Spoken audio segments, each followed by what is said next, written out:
Hi bye, ug sa tanang mga naminaw karon. I just want to share my story here. By the way, just call me Chen. I'm from Mindanao. I belong to a broken family. Bata pa lang ko, gabulag na akong mami ug daddy.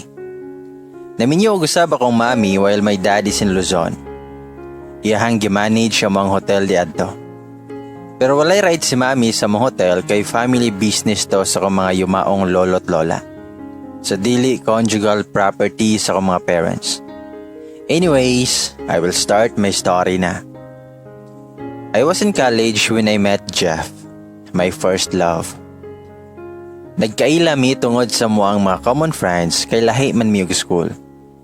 Engineering iyang kurso ug ako kay accountancy. He courted me for almost 6 months.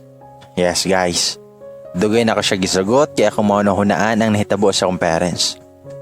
Mahadlo ko mosulod og relasyon kay basin masakitan ra ko. Si Jeff is so very gentleman, sweet, bonus na ang gwapo ug may kaya ang pamilya. I knew that time nga nahulog na jud ko sa iyaha. Bisan lahi mig school, hatod sundo ko niya sa eskwelahan. Until one day, I decided nga sugto na jud nako siya kay nadutlan sab ko sa mga advice ni tita. Sa akong tita di ay tuod ko nagpuyo guys since pagbulag sa akong parents. Ningon akong tita sa ko nga Chen, wala kay plano sugton si Jeff. Loy biya, wala jud mi undang og panguyab nimo. Ayaw paasa og dili ka, prangkahin na lang. Mitubag ko nga, mahadlok magugko tita eh. What if? Mitubag si tita nga, mahitabo ang nahitabo si mo ginikanan? Ayaw i-general Chen. Dili tanan love story pareho og ending si mo ginikanan. If you love Jeff, ayaw pahirapi imo ang kaugalingon. Sa mo tong i-text na si Jeff nga may istorya ko. Nakita mi sa resto. Gwapo kay siya guys. Kinsa man ko nga dili ma-in love siya hatawan ay. Then una siya nga nakaabot na ako sa mga meeting place. Pag-abot na ako, mingon ko niya nga, "Hi Jeff, sorry na late ko gamay." Itubag siya nga, "Okay ra Chen. By the way, unsa may atong istoryahan di ay? Why man diri pa nato istoryahan? Sa inyuhan na lang di ay." Wala ko siyang giingnan. "Yeah, Jeff, it's a yes." Tubag siya nga, "Yes? Masa yes, Chen?" Ginan ako siya, nga yes good. As in yes. Gisugot na tika. Og lipay kay siya guys, kay finally daw gisugot na nako siya. Mas misamot pa siya ka-sweet na ako. Jeff was everything that time. Happy kay me. Until naabot mi og 1 year. Nag-celebrate me together. Kaon, laag, tanaw sini among gibuhat. Wala day sa mua ang sex guys. Kaya I told Jeff nga dili pa ko ready. Ug nisabot raman sab siya. Nakailan akong daddy siya kay permi man ako patawagon si daddy through video call. Ug naabot ang graduation ni Jeff. Netok sila Ug wala ako magdahob nga doble di ay ang ilang handa. Para siyang graduation ug para sa pag-propose niya nako. Ulaw kay ko as in kay sidya sa tubangan sa daghang tawo. Yes guys, ming yes ko syempre. He can wait man daw until mo graduate ko. And then years passed, graduation na sad ko. Lipay kay couple si Jeff kay after ani nga celebration, kasal naman namo ang planuhon. Naka-work na itod si Jeff sa firm si Antito. Smooth lang yapon ang mga relasyon. Ako pa hulay isa. Wala pa nangita og trabaho kay og bahin sa money, pinadalhan man yapon ko sa kong daddy. Og si Jeff sad, ginahatagan ko niya kada sahod niya. Sa kuha niya ihatag tanan sahod pag wala siya gamitan. And then one time, nag-storya min Jeff about sa mga plano. Ngayon siya nga, "Babe, pakasal na ta. Stable naman ko. Ikaw ayaw na lang sa pag-work kay gusto ko magka-baby dayon ta." Tubag ko nga, "Sige babe, kuhin man imo ang gusto. Hapit naman mahuman ang tuig babe. Next year na lang kay maot daw pakasal ko mga last month na sa tuig." Ug nasabutan na mo sa June next year. We are so excited guys kay finally makasal na jud me. Matabang sa daw sa gasto si daddy. Of course, I'm his only daughter. Mo todo suporta siya namo. All was planned. Mga relatives namo, friends, kabalo na about our wedding soon. Until one day, Jeff called me nga naa daw siya yung seminar sa Cebu. 3 days daw siya dito. So 3 days mi nga dili magkita. Tawagan na daw ko niya if maka-vacant siya. Og nakalarga na jud siya. Sa first day niya dito, permi siya tawag na ako. Pagka last day, dili naman siya makontak. Until pagkaugma. Ug kabalo ko nga nakauli ni siya that day. So may adto ko sila ha. Ana si mama. Kay mama ug papa na diay ang tawag na ako siyang parents. Sukad siya nagpropose na ako. Na daw sa kwarto nga natulog kay Gikapoy. I was like, ha? Natulog? Wala man lang nag-text na ako nga okay ra siya. Naabot na siya. Uguban pa. Dilingon ana nga Jeff ako nailhan. Sa moto akong giadto siyang kwarto. Tulog jud kay siya. Pero ako adyapon siyang gipukaw kay gimingaw kay kuniya. Dayon nakurat siya pagkakita na ako. Siyang giingnan nga makapangutana ka babe wagas. Basta nalimot ya kinsa ko.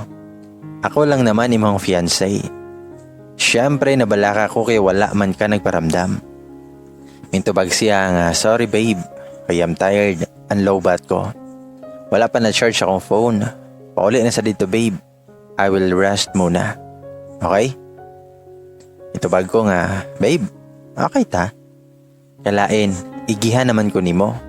Wala kumaanan. Mitubag siya nga kapoy lanjud ko no siya. Medyo galibog ko guys pero wala ko nahimo. May uli ko nga murag wala sa kagalingon kay murag lahi manggod siya. Dili siya ingon ana. Jeff always make time for me. I am his priority. Until nabot na sa kasimana, wala na di siya nag-text or nag-call man lang nako. Mura ko buwa nga sige tawag nga dili niya tubagon. So I decided not to disturb him basin busy lang siya kaayo. Mangula siya time nako.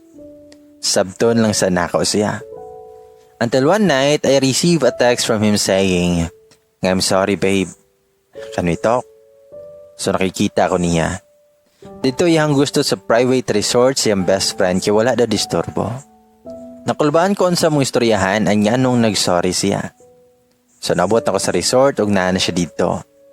Looy kay ginawa kong fiancé. Feeling na ako dako kay problema. Pagabot na ako gigakos ko niya goot. Ako siyang giingnan. Nga I miss you so much babe. What happened? Nganong dugay ka gapakita? Unsay problema? Mintubag si Jeff nga. I know that I love you so much babe. Ikaw ra. Walay laing bayi nga makapuli si mong dapit. Tubag ko nga, unsa man ka? Unsa man na imong gipangyaw-yaw babe? I don't understand. Then mingon siya nga, babe, remember Jazz? Si Jazz di ay kaihang classmate niya pag college o aware ko nga like niya si Jeff. Tubag ko nga, yes, what about her? Tubag si Jeff, nagkakita mi sa Cebu. Actually, nahumandrag 2 days sa mong seminar. Pero wala akong muli dayon kung nagigbanding ako sa kabarkada sa college. Si Ralph, o kuyog sila ni Jazz. Mitubag ko nga, wala man ligi ka mo sulti na ako babe nga galaag paday ka. Mitubag siya while gahilak. I'm sorry, but that's not the issue her babe. It's about me and Jazz. Tubag ko niya, Jeff, unsa ba? Please direct to the point, okay? Ayaw ko pakulba eh. Tubag si Jeff na, naay nahitabo na mong Jazz. But we are drunk, babe. Wala ako kabalo sa nahitabo. Hubog ay ko kung mata na ko na anak ko siyang apartment. Hubo namin duha. Gisulti na ko ni Nimo para inikasal na to wala ko gitago ni mo, babe. I'm sorry. Please, wala na ako tuyo ha. Hubog ko, babe. Dayon milupad akong gamot siyang nawong. Awag ako siyang giingnan. Nga maoba na ang rason nga cold ka na ako past few days katong gikan kag Cebu. Babe, gatarong ko nimo. Galikay ko sa mga butang nga pwede makaguba na to. Nganong ikaw dili nimo kaya? Mitubag siya nga, Dili ko cold nimo babe. It's just that lang nga naulaw ko sa nabuhat na ako. I am so sorry. Ipadayon na to ang kasal babe. Please, love kaayo ti ka. Mitubag ko nga no, walay kasal mahitabo Jeff. Then grabe na nakong hilakan eh. Nagpakuloy kay siya og miluhod siya sa kong tubangan. Pero ako siyang giingnan nga barog diha, ayaw pagludluhod. Nakasala na gani ka karon nga di patakasal. Unsa na ka if makasal na ta? Mas labaw ang sakit Jeff. So I am sorry also nga di nako pakasal nimo. Tubag siya nga karon ra ko nakasala babe. Dili na ko nimo mapasaylo. Itubag ko nga dili. Dapat gawon na ka na. Karon ra ka nakasala pero wala nimo na nga mahayan nimo hangtod sa hangtod. Midagan ko pagawa sa resort, dili na ko kaya ang kasakit. Pila ka days nga pirmi tawag og text si Jeff nako pero never ko nag-reply. Nasakitan kay ko though wala siya relasyon sa girl pero naay nahitabo nila. Kaya man to niya likayan si Jazz kay aware siya before nga nagka-like to niya pero wala niya buhata. Jeff was my first love and my first heartbreak. Human sa nahitabo gadaot sad ko. Wala ko'y gana mo kaon, pero meron kong mukmuk sa room. Magawas ko usahay para mo palit o gilimnon. Ga-practice ko inom, matusita sa room to bring foods pero dili na ako kanon. Asin sakit kayo. Ulaw pa dyan kita na mga relatives kabalo na abot sa kasal, unya dili madayon. One day nadala ko sa ospital kay nakulaps ko, tungod sa walay kaon. Sa permihilak, haggard na kay ko. After pila ka weeks, nakagawas ko sa ospital. O gipadto kong daddy sa Luzon para makalimot kong Jeff. So niskot ko kay gimingaw na sa kong daddy. Nag-eskwela pa ko last na kong adto dito. So dayon flight na ako. Sa plane pa lang gahilak na og ayo. I miss Jeff so much. Wala na ko'y balita niya. Last time niya siya hospital wala siya pasudlan ni tita sa kong room. Kay basin mo sa motra daw ko kaluya if makita siya. Sakit pagyapon kaayo ang nahitabo namo. 4 years ang nasayang. Sa isa lang kasayop ni Jeff. Anak kong friend nga paselo na lang daw na ako si Jeff. Total kaisa raman daw to nahitabo. Pero kung mind og hard dili man kaya magpakamartir. I love Jeff that much mao nga nasakitan kay ko. Dayon na imikalit og ingon nga will you please stop crying? Nakurat ko sa kong tapad sa plane. Nalimot ko na naman ko'y tapad niya lalaki. Itutukan ako siya. Gwapo, pution, pero istrikto lang kaayog dagway. Wala na lang kumitingog. May atubang na lang ko sa bintana. Pagtugpa sa plane, gitagbo kong daddy sa airport. Gikan sa airport, diretso ming daddy sa hotel para makarest ko. Ever since na jud ko'y own room sa hotel. Kaya sa unang every vacation, dito jud ko maglaag at tong bata pa ko. Pagabot na ako, nakatulog din ko sa kakapoy. Gipuka kong daddy mga 6 p.m. para mag-dinner. While nagkaon ming daddy, I saw that familiar face in the other table. That guy in the plane. So naday siya gistay sa mong hotel. Bahala siya. Istrikto pod siya.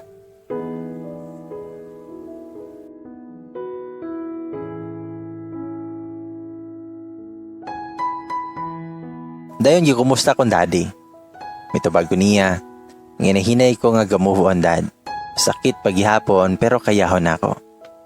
Mitubag si daddy nga, I'm so sorry if I was not there to guide and to comfort you.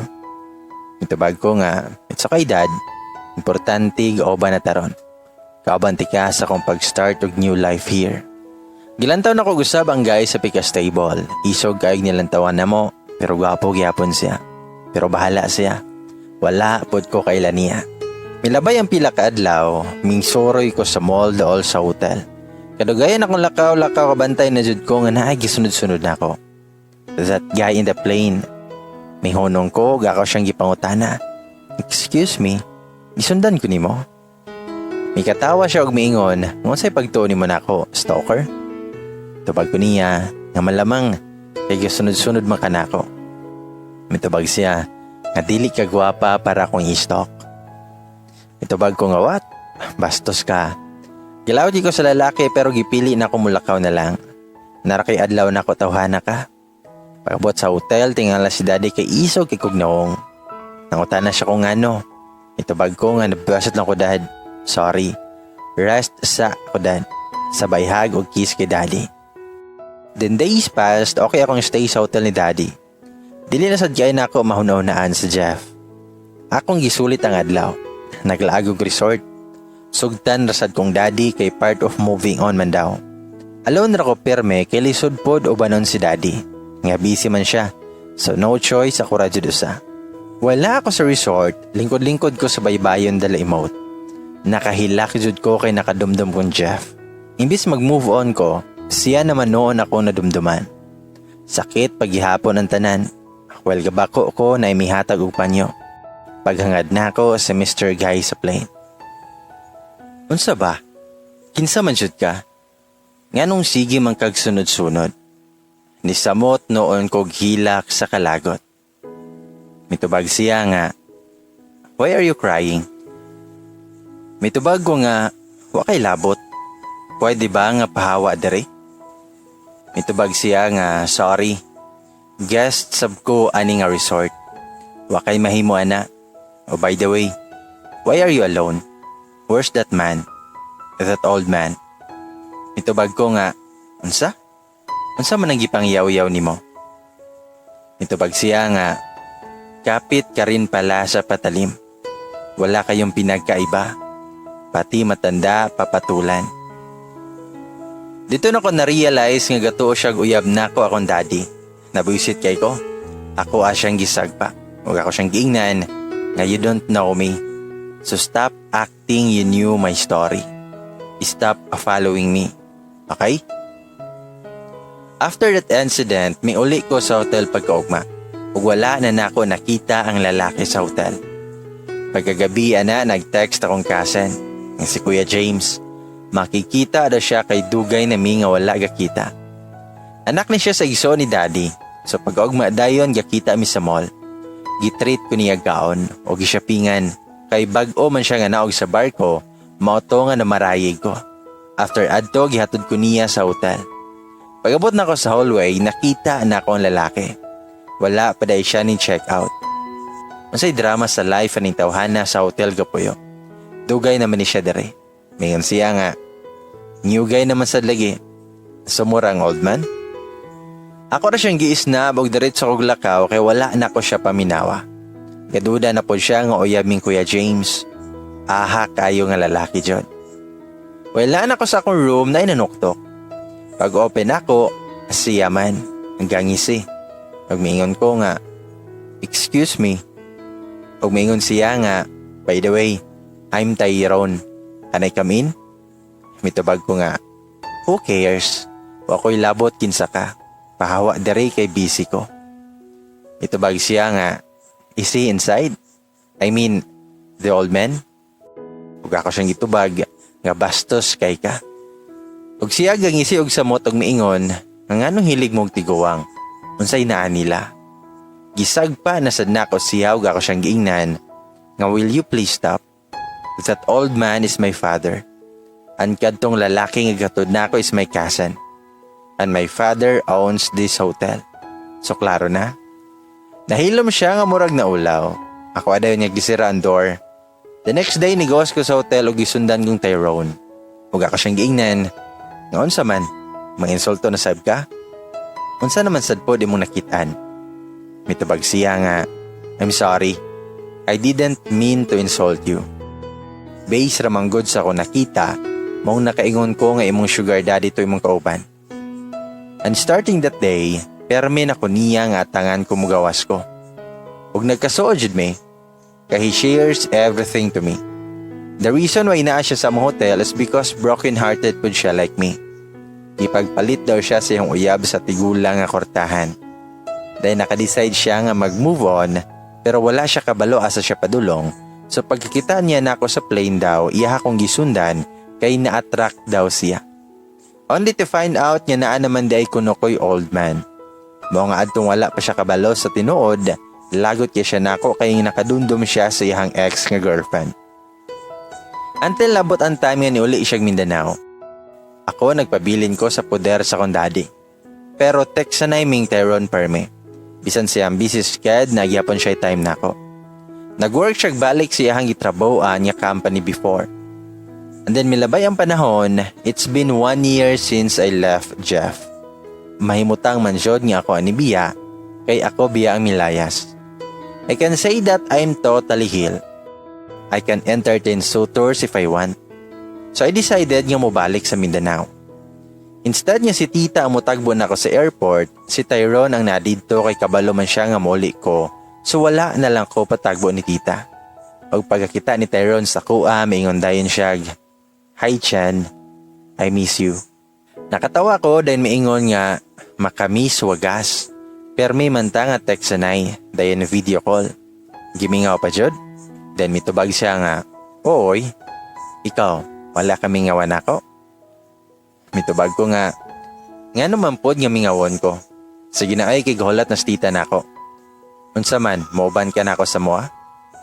Then mitubag siya nga syempre, para makabalo ko sa inyo ha. Pagabot sa balay, gihag na kog ayos tita. Mingaw kay ko niya, then gipaililan ako sa Tyrone, kaya natingala siya kinsa daw akong kauban niya laki. After 1 month sa akong pagbalik sa Mindanao, nakita mi sa mama ni Jeff.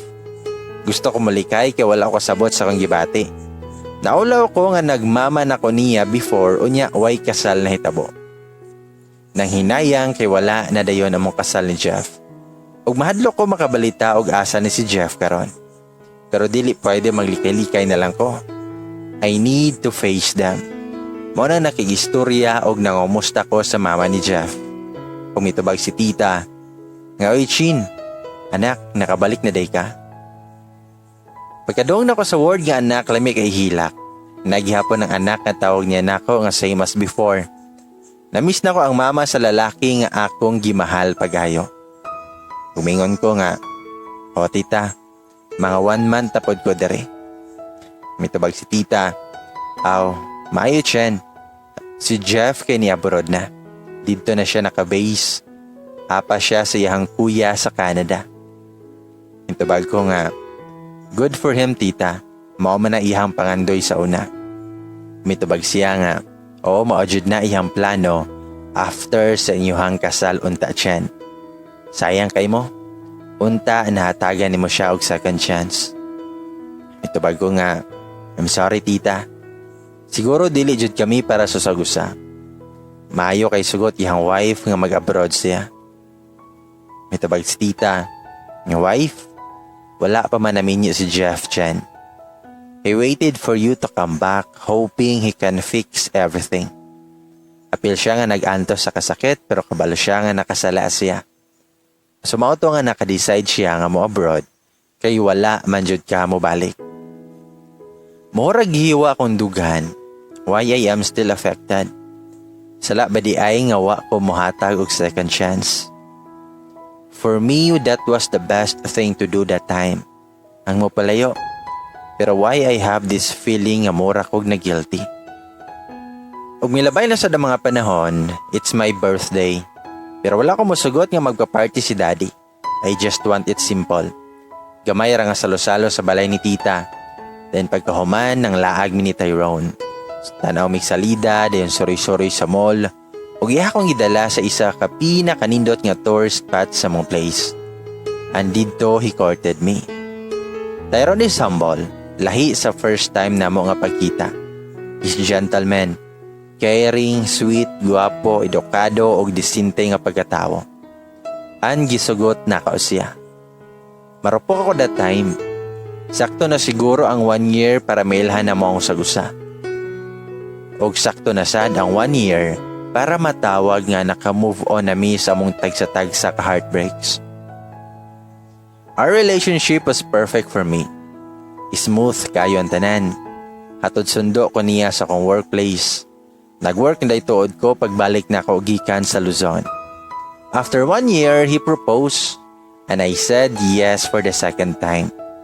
And I will do everything at dili na heartache sa musunod aning proposal this time. Giplanday na mo ang mga wedding. Mga 1 month ay hamo kasal ni uli si Jeff. Nakita na mo siya ni Tyrone 1 time sa mall. Akong giinan si Tyrone about niya. Lagot kay si Tyrone kay maod ay kunutoy nakaingon sa kong heartache sa una.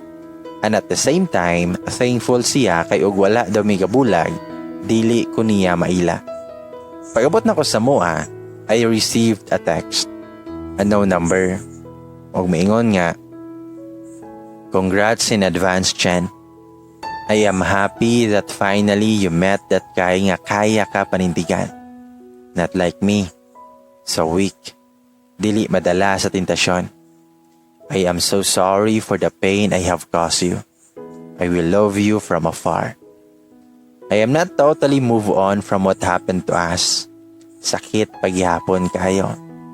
Pero masakit ang makita ka nga kaslo na sa lain. Pero wala na ko'y mahimo.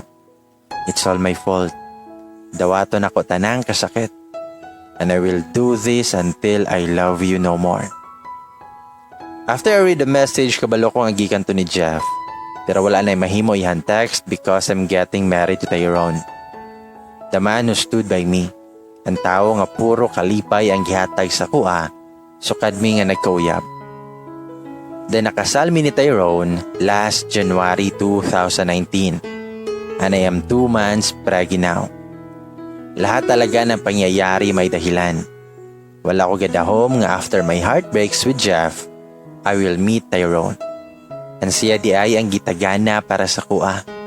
Mo nang ang ako lang maingon nga don't find love kay kusa ranang moabot sa inyo ha. Kung para na sa imuha, para jud na sa imuha. Ladies and boys, mga kana ang confession ni Chen. O karon natong basahon ang reply ni Jeff sa ani nga confession.